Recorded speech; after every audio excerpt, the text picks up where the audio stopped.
Let's go back once again to the Tottenham Hotspur Stadium, though.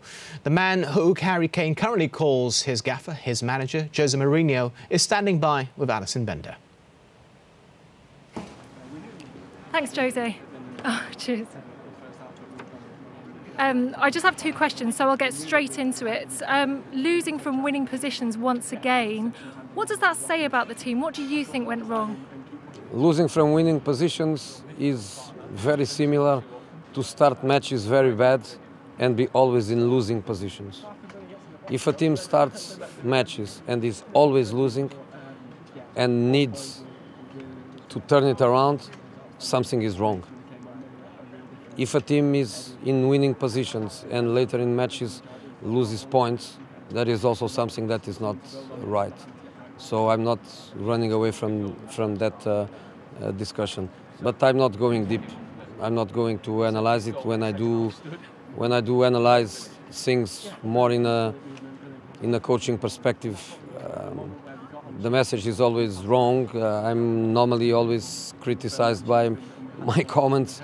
I prefer just to say very generally, congratulations to a very good team that won, and my compliment, my care, my feeling for my boys, because they gave everything, and in my opinion they deserve a different result.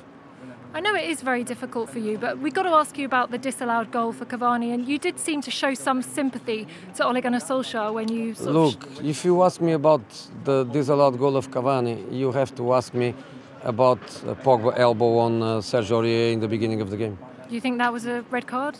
You know, it's as doubtful as the goal. So, once more, my feeling is always that you media, you see what you want to see and you don't see what you don't want to see. If that is a doubt, is also a big doubt the red card that could be.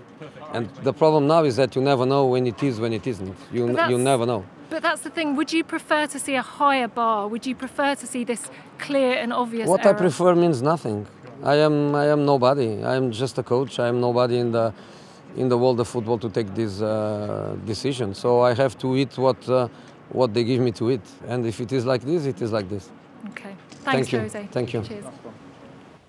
Interesting. Very interesting post-match interview there with Jose Mourinho. Mark, why don't we take a look at the Pogba incident he was mentioning there? He seems to have some form of grievance concerning it. If he brings something up, that's usually the case. And tell me what you think about this, because it's not something we really brought up even at half-time.